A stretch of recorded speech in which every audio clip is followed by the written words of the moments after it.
حضرت عمر فاروق اللہ اکبر، حضرت عمر جیسا بندہ 24 لاکھ مربع میل کا حکمران، اور شاہ روم کو خط لکھ کے کہتا ہے میں منت نہیں کرتا، میں حکم دیتا ہوں۔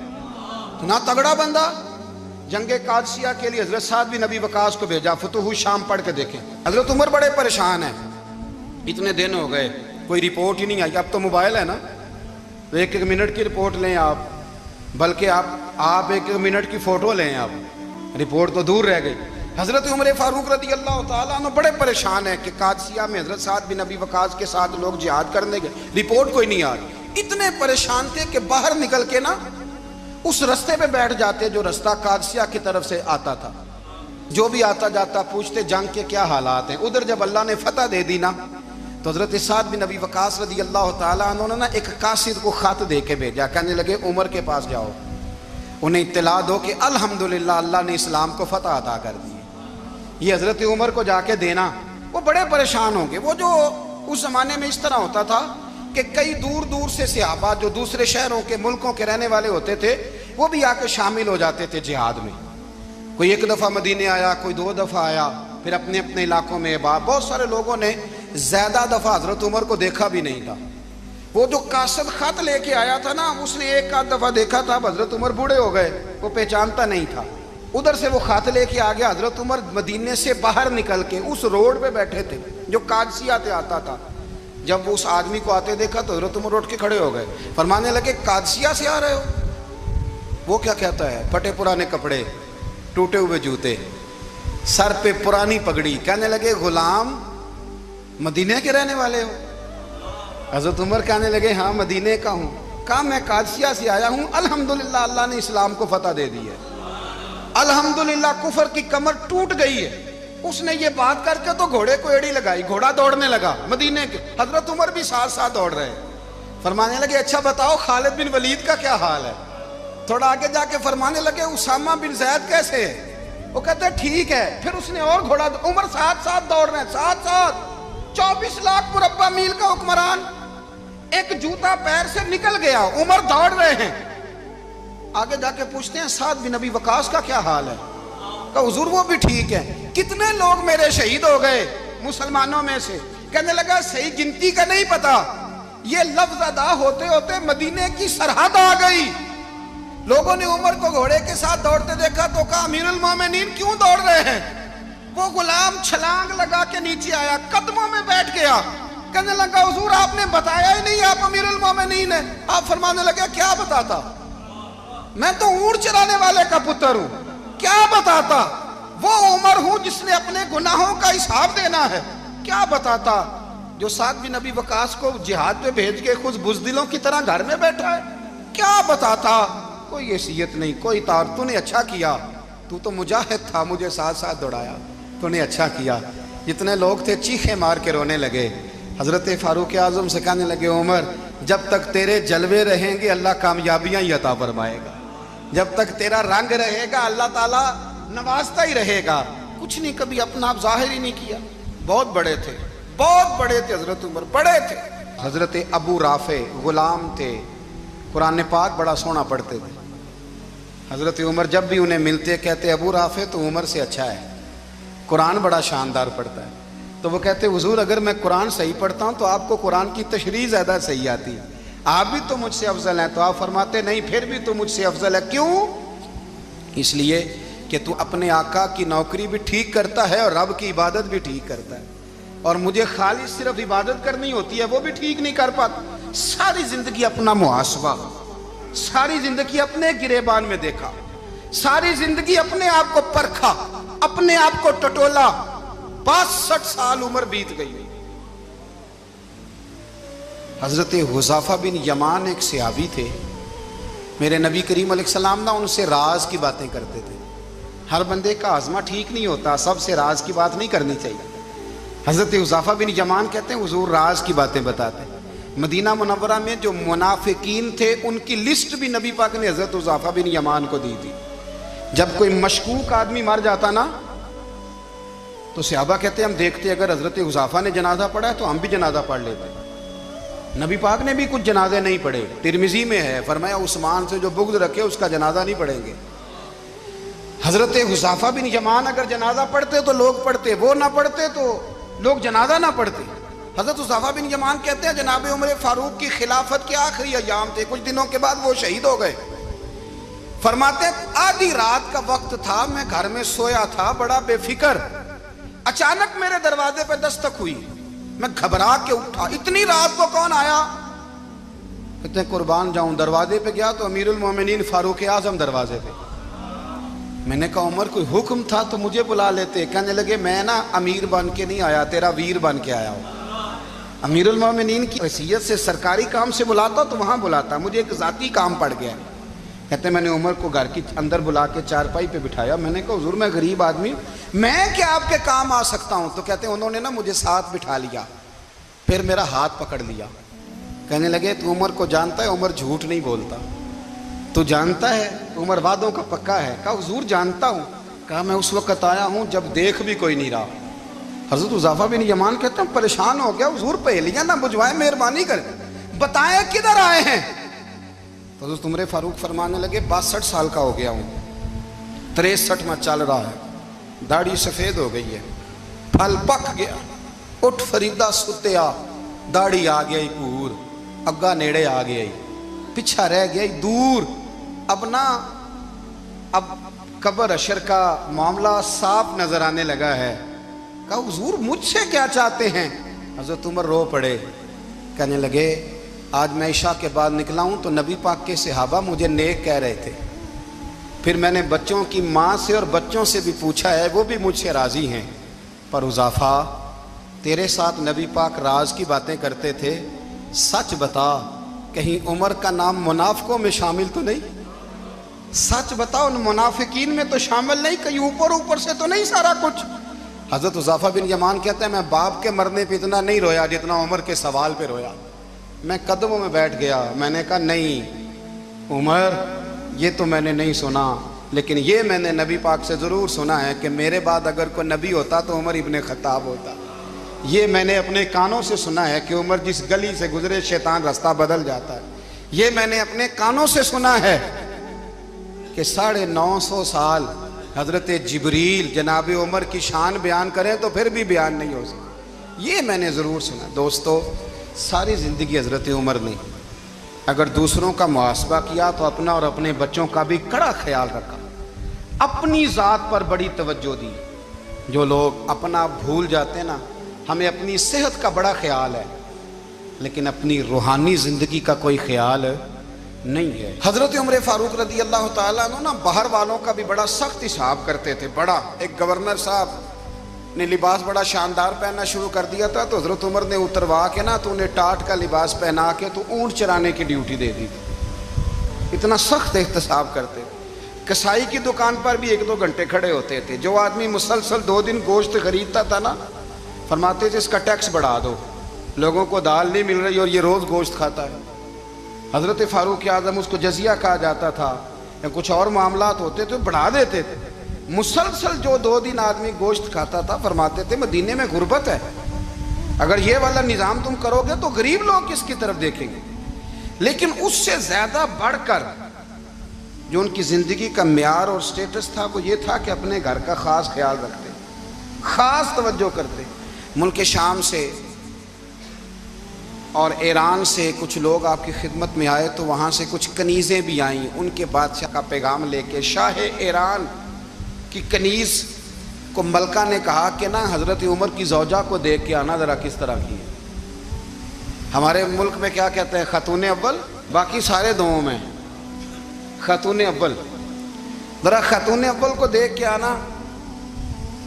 تو وہ جب آئی نا گھر میں ملنے تو کہا کہ مجھے میری ملکہ نے کہا تھا کہ عمر کی زوجہ سے اہلیہ سے ملاقات کر کے آنا۔ تو حضرت عمر کی اہلیہ نے نا ایک جوڑا کپڑوں کا دے دیا ملکہ کے لیے اور ایک خوشبو کی شیشی دے دی۔ اب جب وہ تحفے وہاں گئے تو اس ملکہ نے نا کچھ سونے کا سامان بھیجا، کچھ زیورات بھیجے، کچھ تحائف بھیجے۔ جب حضرت عمر کے گھر آئے نا، وہ خادم لے کے آیا، اس نے کہا جی آپ کی اہلیہ نے تحفے بھیجے تھے، تو جواب میں شاہ ایران کی بیوی نے یہاں جس ملک کا وہ سفیر تھا انہوں نے بھی یہ بھیجے۔ تو حضرت عمر فاروق نا وہ تحفے لے کے گھر گئے تو جا کے کہنے لگے اپنی اہلیہ سے، یہ تو کب سے تحفے تحائف بھیجنے لگ گئی ہے؟ یہ کب سے نظام شروع ہو گیا؟ تو کہ حضور تحفہ دینا لینا تو ٹھیک ہے، سنت ہے، محبت بڑھتی ہے، تو یہ کوئی قباحت نہیں، اور میں نے اپنی ذاتی استعمال کے لیے جو چیزیں رکھی تھی وہ میں نے دی ہیں۔ تو حضرت عمر فاروق رضی اللہ تعالیٰ عنہ فرمانے لگے ہم نے کسی ملک کے ساتھ اور اس کے بادشاہ کے ساتھ ذاتی تعلق نہیں بنانا، تعلق جو بھی بنے گا رسول اللہ کے دین کی برکت سے بنے گا، ذاتی رشتے نہیں ہم نے قائم کرنے۔ ذاتی آپ کے ملک کی جو ایئر لائن جس کا ہر سال خسارے کا ڈنڈورا پیٹا جاتا ہے نا، وہ ہمارے بادشاہ صاحب اور صدر صاحب اگر غیر ملکیوں کو گھوڑا کبھی بھیجنا ہو نا، گھوڑا، تو پورا ایک جہاز گھوڑا لے کے تحفے میں جاتا ہے، پورا جہاز غریب قوم کا یہ سرمایہ، اور قوم بڑی بادشاہ ہے، لائنوں میں لگ کے ووٹ دیتی ہے۔ دو کام ہمیشہ لائن میں لگ کے کرنے، ایک بل لائن میں لگ کے جمع کرانا ہے اور ایک ووٹ لائن میں لگ کے، تاکہ پھر پورے 5 سال لائن میں ہی لگے رہیں۔ مرضی سے آپ ووٹ دینا، پر جو بات درست ہے اس کو سنو۔ حضرت عمر فاروق رضی اللہ تعالیٰ عنہ نے اپنی اہلیہ سے پوچھا کتنے کا تھا وہ تیرا جوڑا اور خوشبو کی شیشی؟ انہوں نے کہا 3 دینار کی۔ فرمایا یہ 3 دینار تیرے، اور باقی جو تحفے آئے ہیں وہ تو خود کہہ، چونکہ اس نے تیرے نام بھیجے ہیں، تو کہہ کہ میں مال غنیمت میں دیتی ہوں، تو کہہ میں مسلمانوں کو کہہ۔ تو زوجہ ہنس پڑی، کہنے لگی میں نہ بھی کہوں تو مجھے کہنا تو پڑے گا ہی، کہنا تو میں نے ہے ہی، کیونکہ سامنے عمر فاروق ہیں، لہذا فرمایا کہہ دیتی ہوں میں نے دیا خزانے کو۔ حضرت عمر نے جمع کرا لیا۔ میں یہ کیا بات ہے، میرے گھر والے جو مرضی کریں، ان کا معیار زندگی جس طرح کا مرضی ہو۔ اور حضرت عمر ایک جملہ کہا کرتے تھے، اللہ کرے کہ یہ باتیں اس دور حاضر میں ہماری سمجھ میں آئیں۔ حضرت عمر فاروق رضی اللہ تعالیٰ عنہ اپنے بچوں کو فرمایا کرتے تھے کہ بہت آدمی کو بھوک لگی ہو نا، اور پھر اس کی پسند کا کھانا پکا ہو، تو اتنے شوق سے وہ اس کھانے کو دیکھتا ہے نا، فرمایا اس طرح پوری قوم اپنے بادشاہوں کے خاندان کو دیکھتی ہے، اس تیزی کے ساتھ دیکھتے ہیں کہ ان کے گھر میں کیا ہو رہا ہے، ان کا معیار زندگی کیا ہے، ان کا سٹیٹس کیا ہے۔ آپ کے بچے دونوں کاروبار کے لیے مصر گئے، ایک بہت بڑا قافلہ گیا مدینے سے مصر تجارت کے لیے، تو یہ گئے تجارت کے لیے، تو حضرت عبداللہ ابن عمر، حضرت عبید اللہ ابن عمر، حضرت عمر کے دونوں بیٹے گئے۔ جناب عمر فاروق کے بچے جب وہاں پہنچے تو مصر کے گورنر نے نا لوگوں کو تعارف کرایا کہ یہ عمر فاروق کے بیٹے ہیں۔ ایک چھوٹی سی بات کر دوں، یہ چودھری کے بیٹے کو کون بتاتا ہے کہ تو چودھری کا بیٹا ہے؟ باہر والے بتاتے ہیں، گھر والے۔ اور سیٹھ صاحب کے بیٹے کو کون بتاتا ہے کہ تو سیٹھ صاحب کا بیٹا ہے؟ اور مالک کو کون بتاتا ہے کہ تو مالک کا بیٹا ہے اور یہ کرایہ دار ہے؟ یہ کون بتاتا ہے؟ یہ سوچ ہم دیتے ہیں بچوں کو، چودھری اور کمی کی سوچ، امیر اور غریب کی سوچ، مالک اور کرایہ دار کی سوچ، گھر کے مالک کی اور کام کرنے والے کی سوچ، یہ ہم دیتے ہیں۔ یاد رکھنا، یہ ہم دیتے ہیں، یہ ہمارا مزاج ہے، یہ باہر سے نہیں آتی۔ تو کوئی شہزادہ ہے، تو سیٹھ ہے، تو نواب ہے، یہ سوچ باہر سے نہیں آتی، یہ اماں سوچ دیتی ہے، اماں، یہ ابا سوچ دیتا ہے۔ اور پھر جب تباہی اترتی ہے تو اس کے ذمہ دار بھی باہر والے نہیں ہوتے، گھر والے ہوتے ہیں، گھر والے۔ ہمارے بچوں کی طبیعتوں پر زیادہ نقش باہر والوں کا نہیں ہوتا، گھر والوں کا ہوتا ہے، یاد رکھیے گا۔ حضرت عمر فاروق رضی اللہ، بچے ہیں، شہزادے ہیں، وہ کاروبار کرنے گئے اور وہاں بتایا گورنر صاحب نے کہ یہ فاروق اعظم کے بچے، امیر المومنین کے۔ لوگوں نے ان سے زیادہ مال خریدا، تجارت میں زیادہ نفع ہوا، ظاہر ہے کہ وہ آپ کے جو اللہ خیر کرے حکمران ہیں، ان کے کاروبار کتنے ملکوں میں ہیں، کس بنیاد پر ہیں؟ وہ صرف اس بنیاد پر کہ وہ حکمران رہے، ان کے لیے آسان تھا بڑے لوگوں سے تعلقات بنانا۔ حضرت عمر فاروق رضی اللہ تعالیٰ عنہ کے بچے ڈھیروں مال کما کے جب واپس آئے نا، تو حضرت عمر سے آ کے بچوں نے بطور محبت کا، ابا جی اللہ نے بڑا ہی فضل کیا ہے، بڑا مال کمایا الحمدللہ، یہ دیکھیں کتنا نوازا ہے۔ تو حضرت عمر کہنے لگے سارے قافلے نے اتنا ہی کمایا ہے؟ سارے قافلے نے اتنا ہی کمایا ہے؟ کہ حضور نہیں، سارے قافلے نے اتنا نہیں کمایا، سب کو اتنا نہیں ملا۔ وہ تو وہاں گورنر صاحب نے لوگوں کو تعارف کرایا تھا کہ یہ عمر کے بچے ہیں، تو لوگوں نے پھر ہم سے بڑا ہی خریدا۔ تو حضرت عمر فرمانے لگے ٹھیک ہو گیا، میں بات سمجھ گیا، اس طرح کرو جو تمہاری اصل زر تھی نا، جو راز تھی، وہ رکھ لو اور باقی سارا مال مال خزانہ میں جمع کرا دو، اس لیے کہ یہ تم نے تجارت نہیں کی، یہ تم نے اپنے باپ کا نام بیچا ہے، یہ تم نے امیر المومنین کے بیٹے ہونے کا فائدہ اٹھایا ہے، فرمایا یہ تمہارا نہیں حق، یہ مسلمانوں کا ہے، اس لیے کہ یہ مال تم نے محنت سے نہیں کمایا، یہ باپ کی کرسی کا فائدہ اٹھایا ہے۔ اور فرمایا اگر تم نے مال جمع نہ کرایا تو میں مال بھی لے لوں گا زبردستی اور کوڑے بھی ماروں گا، ڈبل سزا دوں گا، مرضی سے جمع کراؤ گے تو کوڑوں سے بچ جاؤ گے۔ بڑے بیٹے نے تو جمع کرا دیا تو چھوٹا تھوڑا پریشان ہوا، تو حضرت عبداللہ ابن عمر چھوٹے بھائی کا ماتھا چوم کے کہنے لگے بیٹے چپ کر کے جمع کرا، یہاں بھی فخر کر کے ہم عمر کے بیٹے ہیں اور قیامت میں بھی فخر کریں گے کہ ہم فاروق اعظم کے بیٹے ہیں، یہاں بھی ناز کریں گے اور وہاں بھی ناز کریں گے کہ عمر کے بچے ہیں۔ ہمارے باپ نے خود بھی حلال ہی کھایا ہے اور جب ہماری کمانے کی باری آئی ہے تو ہمیں حکم بھی حلال کھانے کا دیا ہے۔ بھائی ہمارا مزاج نہیں، بچہ جب لے کے آتا ہے 2 لاکھ روپیہ تو کبھی پوچھا کہاں سے آیا ہے؟ جب وہ پہلے دن غلط دوستوں کے پاس جا کے بیٹھتا ہے تو کبھی نکالا گھر سے اسے؟ یہ بہت سارے خمیازے ہمیں اس لیے بھگتنے پڑتے ہیں کہ ہم ابتدا میں سوراخ بند نہیں کرتے، جب اس میں شگاف پڑ جاتا ہے، سیلاب آتا ہے تو ہمیں ہوش آتی ہے۔ حضرت عمر نے اپنے گھر میں نگرانی رکھی، کڑی نگرانی، زیادہ نماز گھر میں پڑھتے تھے حضرت عمر، نفلی نمازیں زیادہ کیوں بلا؟ میرے اصحاب مجھے حکم دیتے تھے کہ فرض نماز کے علاوہ نمازیں گھر میں پڑھنا، بچوں کو عادت پڑے گی، ذوق پیدا ہوگا، ان کو پتہ چلے گا کہ ہمارے گھر میں 5 وقت کوئی اور کام بھی ہوتا ہے۔ بھائی یاد رکھیں کہ آپ نے اگر سجدہ کرنا ہے تو بچہ لیٹ جائے گا، اسے پتہ کوئی نہیں سجدہ کیا ہے، لیکن جب گھر میں کبھی قرآن ابا جی کھول لینا، میں اکثر کہتا ہوں جب ابا جی کا موڈ بن جائے نا لیکچر دینے کا، وہ گھر میں شروع ہو جاتے ہیں، کہتے ہیں آپ لوگ نماز نہیں پڑھتے اس لیے میرے کاروبار میں برکت کوئی نہیں، تم سویرے قرآن پاک نہیں کھولتے تو میں تباہ ہو گیا ہوں۔ تو میاں آپ نے کب گھر میں قرآن پاک کھولا تھا؟ آپ نے کب نماز پڑھی؟ آپ نے کب گھر کے اندر اللہ رسول کا ذکر کیا تھا؟ آپ نے کب حدیث چھیڑی؟ آپ نے بھی تو گھر کے اندر جب بھی آپ آئے ہیں تو آپ نے وہی کچھ کیا جو دنیا دار کرتے ہیں، آپ بھی تو اپنا موبائل لے کے الگ کونے میں بیٹھ گئے، آپ نے بھی تو کہا ہے کہ اب تمہارے چینل ختم، اب میری مرضی والا چلے گا۔ تو جو آپ نے کیا ہے بچے بھی وہی کام کریں گے، آپ نے بھی گپ شپ لگائی ہے تو وہ بھی لگا رہے ہیں۔ یہ سمجھ لیں جو کام آپ کریں گے آپ اپنے بچوں کی سیرت میں اس کا جلوہ دیکھ لیں گے۔ بڑی پکی سی بات ہے کہ آپ کو بچے کی عادتیں دیکھ کے سمجھ آ جائے گی کہ میں بھی یہی کرتا تھا اور یہ بھی۔ حضرت عمر فاروق رضی اللہ تعالیٰ عنہ وصال فرما گئے تو آپ کے وصال کے بعد حضرت عثمان غنی رضی اللہ تعالیٰ عنہ نے آپ کی ایک بیوہ سے نکاح کیا، حضرت عمر کی ایک بیوہ سے۔ جب وہ آپ کے نکاح میں آئی تو کہنے لگی حضرت عثمان غنی سے کہ حضور نہ تو میں خوبصورت ہوں اور نہ میں جوان ہوں، نہ آپ کی کوئی خدمت کر سکتی ہوں، میرے ساتھ نکاح کرنا سمجھ میں نہیں آیا۔ کیا شاندار جواب دیا حضرت عثمان غنی نے، کیا خوبصورت جواب دیا۔ فرمانے لگے میں نے اس لیے نکاح نہیں کیا کہ مجھے تمہارے حسن سے دلچسپی تھی یا تمہاری خدمت کی ضرورت تھی، میں نے تو اس لیے نکاح کیا ہے کہ مجھے بتاؤ عمر فاروق گھر کے اندر اپنے رب کی عبادت کس طرح کرتے تھے، وہ قرآن پاک کس طرح پڑھتے تھے، وہ رویا کیسے کرتے تھے، استغفار کا طریقہ کیا، کس وقت کس انداز میں وہ اپنے رب کو یاد کرتے تھے۔ اس لیے کہ عمر کئی دفعہ گھر سے آتا تھا تو میں اس کے چہرے پر نور دیکھا کرتا تھا، میں روشنی دیکھتا تھا، ایک معیار دیکھتا تھا۔ نکاح اس لیے کیا ہے کہ مجھے عمر کی جو گھر کے اندر کی عبادت ہے اس سے آگاہ کرو، تاکہ عثمان غنی بھی چاہتے ہیں اس طرح کے عمل کرو جس طرح کہ عمر فاروق کر کے گئے ہیں۔ بھائی جب تک ہم اپنے گھر میں وہ توجہ نہیں دیں گے، وہ مزاج دیکھیں نا، ہمارے گھروں میں جب نقشہ پاس ہوتا ہے تو ٹی وی لان بھی اس میں ہوتا ہے، ڈرائنگ روم بھی ہوتا ہے، نماز کی جگہ بھی ہوتی ہے نقشے میں۔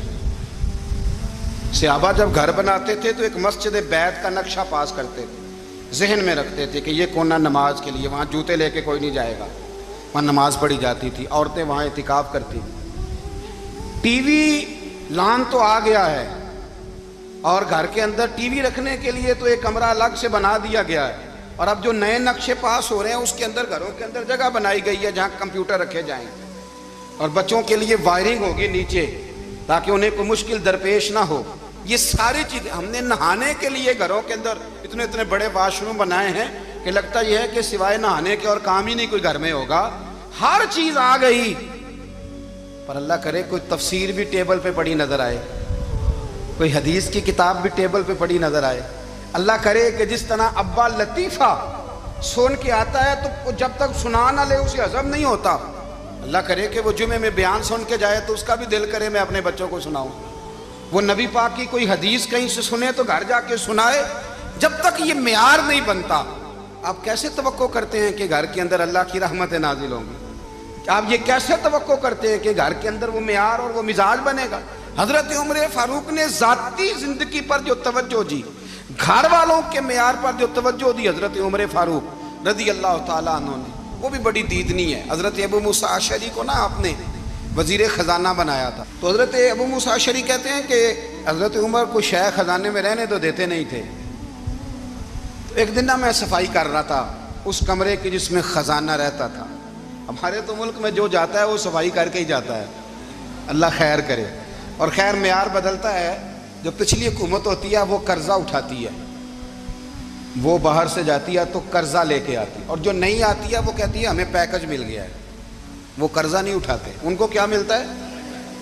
یعنی پچھلی نے قرضہ لیا تھا اور ہم نے، واہ جی واہ کیا خوبصورت انداز ہے. اس کا نام بدل کے نا، انہوں نے قرضہ لیا تھا اور ہم نے، میں کہا بڑے شاندار سیانے بندے ہو گئی. حضرت سیدنا ابو موسیٰ اشعری کہتے ہیں کہ میں نے نا مال غنیمت کی صفائی کی تو 1 دینار مجھے نا کہیں پڑا ہوا مل گیا. تو فرماتے ہمیں اجازت ہوتی تھی کہ 1 دینار ہم اپنی مرضی سے کہیں خرچ کر سکتے تھے. اگر آپ ناراض نہ ہوں تو ہمارے ہاں جب چیئرمین صاحب، ناظم صاحب ٹھیکے دیتے ہیں تو ٹھیکیدار ان کا چھوٹا بھائی ہوتا ہے، یا چچا کا بیٹا ہوتا ہے، یا خالہ کا بیٹا ہوتا ہے. وہ خود ناظم ہوتے ہیں اور ان کا چھوٹا بھائی ٹھیکیدار ہوتا ہے. یعنی وہ نا سارا کچھ گھر کے اندر ہی رہتا ہے. گھر کے اندر ایک پیسہ دیتا ہے، دوسرا واپس اس کو واپس کر دیتا ہے. گھر کے اندر ہی. اب تو خیر ہمارے لوگ سمجھدار ہو گئے. ایک بندہ ایک سیاسی جماعت میں ہوتا ہے، دوسرا دوسری میں، اور تیسرا جس کی بھی حکومت آئی حکومت تو ہماری رہے گی نا. ایک بندہ تو ہے نا اس جماعت میں. یہ اچھا لوگوں نے ایک طریقہ نکالا ہے. تو حضرت عمر کے بیٹا گزر رہا تھا تو حضرت ابو موسیٰ اشعری کہتے ہیں میں نے صفائی کی تو 1 دینار نکلا. تو میں نے وہ 1 دینار نا حضرت عمر کے بیٹے کو دے دیا.